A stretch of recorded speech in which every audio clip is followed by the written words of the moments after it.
जी हाँ बच्चों, आपके सामने फिर से हम हाजिर हैं। कक्षा 6-7 वर्कबुक सब्जेक्ट इंग्लिश वर्कशीट 85 84 तक हमने पिछले वीडियो में कंप्लीट करा दिया है। बिल्कुल ध्यान से आप उसे समझ के अपनी वर्कबुक भर सकते हैं। तो आइए हम स्टार्ट करते हैं। Let's start worksheet 85। इसमें बच्चों पहला क्वेश्चन है, discuss the questions given below with your peers and teacher in class and write answer in provided space. तो जो क्वेश्चन दे रखे हैं उसे हमें ध्यान से समझना है और अपने गुरुजी की सहायता से इसे हल करना है। तो बच्चों पहला क्वेश्चन है, what do you see around when you come to school, यानी कि जब आप विद्यालय आते हैं तो अपने आसपास क्या देखते हैं। तो बच्चों हम लिखेंगे, I see students playing, teachers standing near classroom, building buildings with classroom, a playground and trees, यानी कि मैं बच्चों को खेलते हुए और जो हमारे गुरुजी या अध्यापक जी है उनको कक्ष के आसपास खड़े हुए और विद्यालय का भवन, उसके अलावा हम खेल का मैदान और पेड़ पौधे देखते हैं। ठीक है। सेकंड क्वेश्चन है B, what do you see around when you go to farm, यानी कि आप जब खेत में जाते हैं या फील्ड में जाते हैं तो क्या देखते हैं। तो हम बच्चों हम लिखेंगे, I see crops like wheat or vegetables, farmers, working animals like cows, goats and sometimes tractors, यानी कि मैं खेत में जब जाता हूँ तो वहाँ मुझे फसलें, सब्जियाँ, किसान काम करते हुए, जानवर जिसमें गाय, भैंस, बकरी इत्यादि मिलते हैं और उसके अलावा कभी-कभी हमें ट्रैक्टर भी दिखाई देते हैं, क्योंकि ट्रैक्टर क्या होता है, कृषि के लिए काम में लिया जाता है। तो बच्चों आगे देखते हैं, सी क्वेश्चन है, what do you see when you go around city market, यानी कि जब आप शहर और बाजार में जाते हैं तो क्या देखते हैं।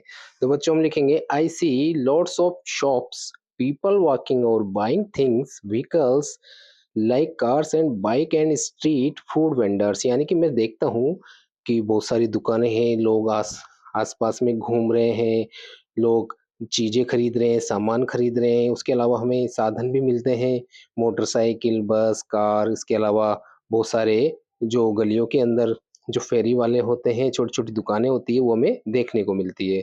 अगला है बच्चों इसमें डी क्वेश्चन है, what do you see when you go around a fair, यानी कि जब मेले में जाते हैं तो क्या देखते हैं। तो हम लिखेंगे बच्चों इसमें, I see games like swings और shooting stalls, food stalls, selling things like cotton candy और popcorn, lots of people having fun. तो बच्चों हम क्या-क्या देखते हैं वहाँ पर, झूला देखते हैं और बहुत सारी खाने-पीने की चीज़ें, दुकानें देखते हैं, बहुत सारी चीज़ें दुकानें होती है जो सामान बेचती है, पॉपकॉर्न, कॉटन कैंडी, यानी कि जो आप देखा होगा गुड़िया के बाल, उसको कॉटन कैंडी कहते हैं और बहुत सारे लोग बच्चे यहाँ पर मस्ती करते हैं, आनंद लेते हैं, एन्जॉय करने के लिए मेले में जाते हैं। नेक्स्ट वर्कशीट है बच्चों 85।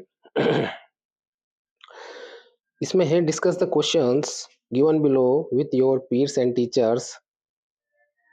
तो बच्चों हमने कंप्लीट कर लिया है, ये हमारा कंप्लीट हो चुका है। अगला है हमारा वर्कशीट 86। ठीक है बच्चों, तो your teacher will read out the following words, listen carefully and right in category fall in, यानी कि ये अलग-अलग कैटेगरी की चीज़ें हैं, उन्हें हमें सही क्रम से जमाना है। तो बच्चों इसमें देखते हैं, क्लासरूम आइटम्स, कक्ष में क्या-क्या आती है, books, pen, sharpener, ABL kit, black board, duster. और गेम्स में क्या-क्या आते हैं, cricket, hockey, volleyball, kabaddi, kho kho और फुटबॉल। इसके अलावा इलेक्ट्रिक आइटम्स में क्या-क्या आता है बच्चों, refrigerator, cooler, fan, computer, air conditioner और बल्ब। इसके अलावा एनिमल्स, यानी कि जानवरों में क्या-क्या आता है, camel, giraffe, elephant, donkey. Donkey में थोड़ा हम ठीक कर लेते हैं बच्चों, इसमें ध्यान से देख के, ये थोड़ा इसमें मिस्टेक हो गया है, तो हम लिख लेते हैं,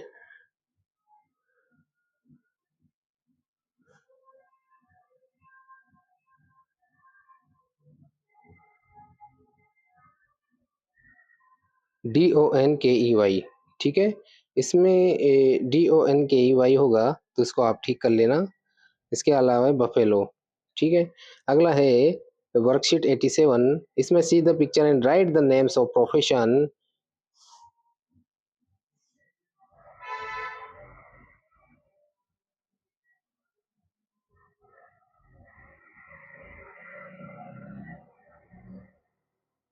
तो बच्चों हमने देखा ये जो व्यावसायिक शब्द है उनको हमें भरना है। पहला है इलेक्ट्रीशियन, ये देखो बिजली के खंभे पे काम कर रहा है, इसको कहते हैं इलेक्ट्रीशियन। प्लम्बर जो हमारे नल पाइप इनको ठीक करता है। थर्ड है सोल्जर यानी कि देश की रक्षा करने वाले आर्मी के लोग। इसके अलावा बार्बर यानी कि नाई। इसके अलावा है कारपेंटर खाती, कोबलर यानी कि मोची। इसके बाद में बैंकर जो बैंक में लेन देन का काम करते हैं। इसके अलावा है गार्डनर। ठीक है बच्चों, हम ध्यान से देख लेते हैं। अब क्वेश्चन हमारा first, who is working at on the pole, यानी कि खंबे पे काम कौन कर रहा है। तो हमने इसमें देखा खंबे पे कौन कर रहा है बच्चों, इसमें काम इलेक्ट्रीशियन। तो हम लिखेंगे the electrician is working on the pole. ठीक है बच्चों, आगे देखते हैं। सेकंड क्वेश्चन है who is repairing the tap in bathroom, यानी कि बाथरूम में नल को कौन सुधार रहा है। तो हम इसमें बच्चों लिखेंगे the plumber is repairing the tap in the bathroom, यानी कि नल सुधारने वाला जो प्लम्बर होता है उसको वो बाथरूम में ठीक कर रहा है। अगला है थर्ड क्वेश्चन है who is guarding the nation, यानी कि देश की रक्षा कौन कर रहा है। तो हम लिखेंगे बच्चों इसमें soldier is guarding the nation, सैनिक देश की रक्षा कर रहे हैं। चौथा है who is cutting the hair, यानी कि बाल कौन काट रहा है। तो हम लिखेंगे बच्चों इसमें the barber is cutting the hair, यानी कि नाई बाल काट रहा है। इसके अलावा पांचवा क्वेश्चन है who is talking the money who is taking the money at the bank, यानी कि बैंक में पैसा कौन ले रहा है। तो हम लिखेंगे the banker is taking the money at the bank. तो बच्चों इस प्रकार से हम इसे बड़े ध्यान से और समझ के साथ इसको भर लेंगे। अगर आपको ये हमारा वीडियो ठीक अच्छा लग रहा है तो आप इसे सब्सक्राइब कर दें जल्दी से, जिससे आगे आने वाली जितनी भी वर्कशीट है हम उसको कंप्लीट कराएंगे और आप उसे आसानी से भर सके। अपने दोस्तों को बताएं जिससे वो भी आसानी से इसे भर सके और समझ सके। अगला है वर्कशीट 88, इसमें है read the passage given below and answer the following question, यानी कि नीचे जो पैसेज है उसे ध्यान से पढ़ेंगे और इसके क्वेश्चन जो पूछे जाएंगे उसको हम सोल्व करते हैं। Bhola was a little dog with curly tail, the other dogs has long straight tails, यानी कि भोला नाम का जो कुत्ता है उसकी घुंघरालू सी यानी कि गोलाई में गोल सी पूंछ है और दूसरे कुत्तों की क्या है, लंबी है और सीधी पूंछ है। The other dogs laughed at Bhola's curly tail, यानी कि जो दूसरे कुत्ते हैं वो भोला की जो घूमी हुई मुड़ी हुई पूंछ है उसको हंसते हैं, उस पर हंसते हैं। अगले है one day there was a contest the dog with the longest tail would win, all the dogs came running, Bhola also came running, the judge was tall dog, यानी कि अगले दिन क्या हुआ, कुत्तों की एक प्रतियोगिता हुई जिसमें जिसकी सबसे लंबी पूंछ होगी वो विजेता होगा। तो उसमें एक बड़ा सा कुत्ता था, वो क्या था, उनका निर्णय करने वाला था कि कौन जीतेगा। तो हम देखते हैं he was going to choose the winner, the judge did not find any dog to have a long tail, यानी कि वो चुनता कि भाई सबसे लंबी पूंछ किसकी है, लेकिन उसे ऐसा कोई भी कुत्ता नहीं मिला जिसकी पूंछ लंबी हो। अगला है the dogs put their heads down in shame, the जज saw Bhola, he pulled Bhola's tail, the tail became longer, the judge said here's the longest tail, Bhola is the winner, यानी कि जब उसको लंबी पूंछ नहीं दिखी तो उसने कहा कोई जीत नहीं सकता। तो सारे कुत्ते बड़े शर्मिंदा हुए, लेकिन उसने जब भोला की पूंछ को देखा उसने सीधा किया तो सीधा किया तो वो बहुत लंबी निकली, उसके कारण उसने भोला को विजेता घोषित कर दिया। इसके अलावा बच्चों हम देखते हैं ध्यान से, भोला गोट गोल्ड मेडल एंड 66 यानी कि 6 जूसी बोन्स, यानी कि भोला को एक सोने का तमगा और 6 हड्डियां मिली। इसके बाद में है he was no longer ashamed on his curly tail, इसके बाद में उसे अपनी जो घूमी हुई पूंछ थी, मुड़ी पूंछ थी, उस पर उसे शर्मिंदगी नहीं हुई, तो वो जीत गया इसलिए। तो हम पहला क्वेश्चन देखते हैं हु वाज भोला, तो भोला क्या है, a little dog with a curly tail, इसमें आ जाएगा थर्ड वाला ठीक होगा। सेकंड क्वेश्चन है what did Bhola win as a prize, यानी कि भोला ने इनाम के रूप में क्या जीता। तो हम लिखेंगे a gold medal and 6 juicy bones, जो हमें इस पैराग्राफ में देखने को मिलती है।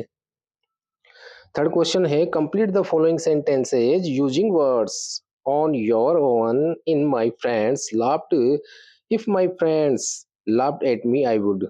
तो बच्चों हमें क्या करना है, ये लाइन स्टार्ट हो चुकी है, इसको हमें आगे बढ़ाना है। इस क्या है इसमें कि अगर मेरे दोस्त मुझ पर हंसते तो मैं क्या कहूँगा, हम लिखेंगे I would feel a bit hurt and probably ask them why they did that, यानी कि मुझे थोड़ा बुरा लगेगा लेकिन मैं पूछूंगा उनसे कि तुम क्यों ऐसा क्यों कर रहे हो, यानी कि मुझ पर क्यों हंसते हो।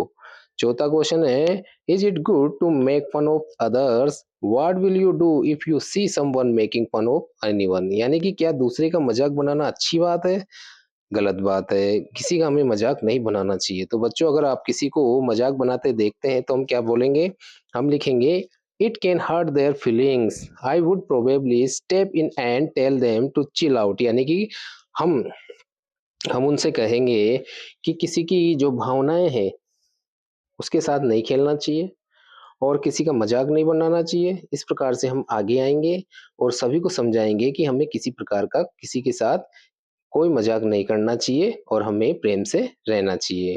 इस प्रकार से अगला है बच्चों वर्कशीट 89।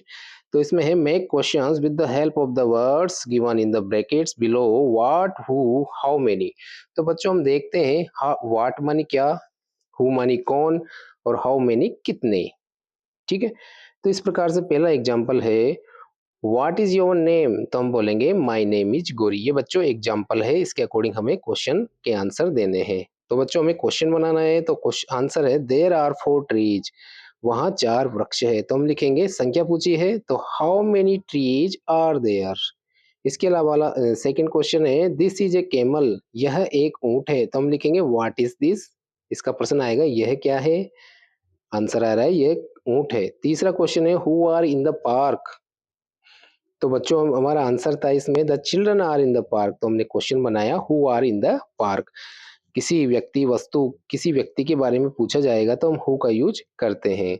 अगला है फोर्थ क्वेश्चन है देयर आर 2 बॉयज, यानी कि संख्या पूछी गई है तो संख्या के लिए हम हाउ मेनी का यूज करते हैं। How many boys are there, यानी कि वहां कितने बच्चे हैं, कितने लड़के हैं। ठीक है, पांचवा क्वेश्चन है पवन इज ए गुड बॉय, पवन एक अच्छा लड़का है। तो हम लिखेंगे व्हाट इज पवन, पवन क्या है, यानी कि पवन एक अच्छा लड़का है। अगला है छठा माई बैग इज हेवी, मेरा बस्ता या मेरा थैला भारी है। तो हम लिखेंगे व्हाट इज हेवी, यानी कि भारी क्या है, तो आंसर हमारा ये आ गया है। सातवां क्वेश्चन है आरती इज प्लेइंग विद अरुण, तो हम लिखेंगे आरती किसके साथ खेल रही है, अरुण के साथ। तो हम लिखेंगे who is playing with Arun, Arun के साथ कौन खेल रहा है, तो ये क्वेश्चन हो जाएगा। अगला आठवां है my father is a teacher, मेरे पिताजी एक अध्यापक है। तो हम लिखेंगे व्हाट इज योर फादर, यानी कि तुम्हारे पिताजी क्या करते हैं या क्या है, तो हमारा आंसर ये आ गया। तो बच्चों आप इसे ध्यान से देख के भरते रहिए। कोई आपको कोई चीज समझ में नहीं आती हो आज आप हमें कमेंट कर सकते हैं कमेंट बॉक्स में लिख के, और वीडियो को पॉज करके आप आसानी से भर सकते हैं। वर्कशीट 90 नेक्स्ट देखते हैं। Given below are 2 images, what do you think what happen in second scene, write and write the sentence for the given picture, यानी कि हम इस चित्र को ध्यान से देखेंगे और दूसरी जो इमेज है जो ब्लैंक है खाली है उसमें हमें एक चित्र बनाना है, जो मैं आपको बताऊंगा कौन सा चित्र बनेगा। इसमें हम ध्यान से देखते हैं कि 2 बकरियां हैं और एक पुल पर जा रहे हैं। ठीक है, दोनों आमने सामने, या कोई पुल भी छोटा सा है लकड़ी का बना हुआ और नीचे पानी है, नदी है। तो ये क्या करते हैं, तो बच्चों हम देखेंगे पहले सीन के बारे में हम लिख लेते हैं। In the first scene two goats are standing on a narrow bridge over a stream facing each other, यानी कि 2 बकरियां एक सकड़े से पुल पर आमने सामने खड़ी हुई है।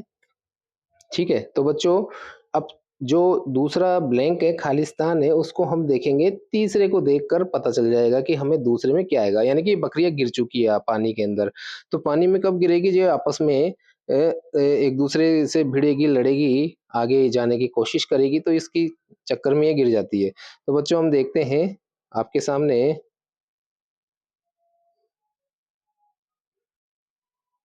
तो आप इसमें इन बकरियों का चित्र बना सकते हैं आपस में आगे पीछे, यानी कि एक दूसरे से जो इनके सींग है, ये जो इनके सींग है ना, आपस में टकराते हुए आप इसको थोड़ा आगे बढ़ा के, इस चित्र को आगे बढ़ा के दोनों को आपस में इनके सींग को आपस में भिड़ा कर बना सकते हैं। तो दूसरे चित्र में आपको ऐसा बनाना पड़ेगा।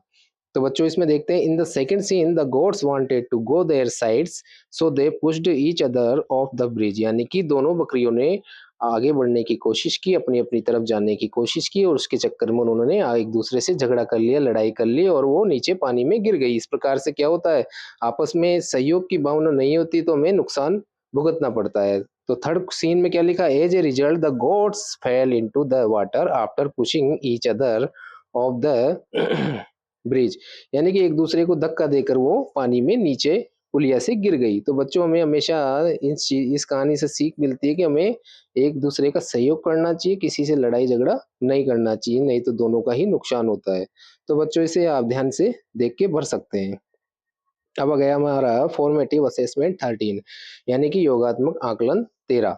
तो बच्चों पहला क्वेश्चन है टिक राइट द ऑड वन, यानी कि जो अलग है, सबसे अलग है, उस पे हमें टिक लगाना है। तो वॉलीबॉल, फुटबॉल, क्रिकेट, ये सब क्या है? खेल है। इसके अलावा डांस, डांस तो एक क्रिया है, ठीक है। तो ये बच्चों ये अलग है डांस। सेकंड है tick the correct answer for the following sentence, यानी कि हमें सही निशान लगाना है। The person who designs the home is called, यानी कि जो मकानों की डिजाइन बनाता है, किस प्रकार से बनाना है, उसको कहते हैं आर्किटेक्चर। तो इसमें आर्किटेक्चर हम भर देंगे। अगला है टिक द करेक्ट सेंटेंस, सही वाक्य पर निशान लगाना है। तो बच्चों इसमें चौथा बॉक्स है ना, वो खाली है, उस पर हमें टिक मार करना है। How did you hurt yourself, तो बच्चों ये वाला ठीक होगा। चौथा है इसमें what is happening in given image, यानी कि जो चित्र दे रखा है उसे हमें देखना है कि एक बच्चा क्या है, कमरे के अंदर अपने खिलौनों को फैला रखा है, कचरा कर रखा है, चारों तरफ गंदगी कर रखा है, तो उसको माँ डांट रही है। तो हम लिखेंगे the mother is scolding the boy, यानी कि माँ बच्चे को डांट रही है, ठीक है। पांचवा क्वेश्चन है I like the book has diagrams pictures which words fill the blank correctly. तो बच्चों इसमें क्या है, विच भरेंगे हम। विच क्यों भरेंगे? कोई वस्तु के लिए पूछा जाता है, ठीक है, निर्जीव वस्तु के लिए, तो हम विच का यूज करते हैं। छठा है there is bunch of bananas in the kitchen but it is covered by army of ant. तो हम क्या भरेंगे, ए और एन का इसमें यूज कर लेंगे। एन का कर लेंगे, ए का कर लेंगे बंच बंच के पहले, और एन का करेंगे हम आर्मी के पहले, क्योंकि आर्मी में पहला अक्षर स्वर है और उच्चारण में भी स्वर की ध्वनि आ रही है। सातवां क्वेश्चन है Mohan a book when Sohan entered the room. तो बच्चों इसमें क्या है, सातवें में पास्ट टेंस है, पास्ट सिंपल, सेकंड फॉर्म में एंटर्ड, तो हम भरेंगे past continues. Was reading, Mohan was reading a book when Sohan entered the room, यानी कि सोहन जब कमरे में प्रवेश किया तो मोहन किताब पढ़ रहा था, ठीक है। आठवां क्वेश्चन है the underline word is, Rajasthan is the largest state in India. तो बच्चों राजस्थान भारत का सबसे बड़ा राज्य है। तो बच्चों लार्जेस्ट क्या है, इसमें एडजेक्टिव, विशेषता है, जो विशेषता बताता है उसको एडजेक्टिव कहते हैं, ठीक है। अगला क्वेश्चन है इसमें read the poem given below and answer the questions 9 और 10, यानी कि 9वां और 10वां प्रश्न का हमें उत्तर देना है कविता को पढ़कर।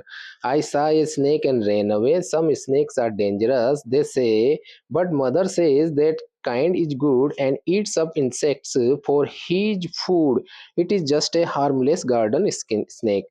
तो बच्चों हमने इसका अर्थ करते हैं, मैंने एक सांप देखा और भाग गया।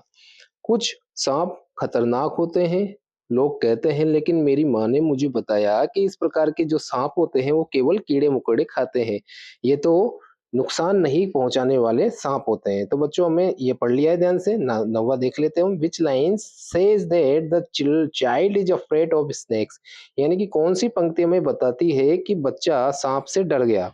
तो हमने ये देखा आई saw a snake and ran away, ठीक है बच्चों, तो ये आ जाएगा इसमें। 10वां क्वेश्चन है find and select the synonym of safe from the poem, यानी कि कविता में सेफ, यानी कि सेफ, जो सेफ है उसको सुरक्षित, तो इसका हमें आंसर लिखेंगे हार्मलेस, यानी कि नुकसान नहीं करने वाला, यानी कि सेफ यानी कि सुरक्षित है। तो इस प्रकार से बच्चों हमने आज फॉर्मेटिव असेसमेंट 13 और उसके अलावा 90 तक कंप्लीट कर लिया है। कहाँ से किया है हमने? 85 से, वर्कशीट 85 से लेकर 90 तक कंप्लीट, और उसके अलावा फॉर्मेटिव असेसमेंट भी कंप्लीट कर लिया है। तो बच्चों हमारे साथ जुड़े रहिए, इस प्रकार की वीडियो, मजेदार वीडियो आपको मिलते रहेंगे। आपकी वर्कबुक को अच्छे से ध्यान से और सुंदर सुंदर राइटिंग में भरिए।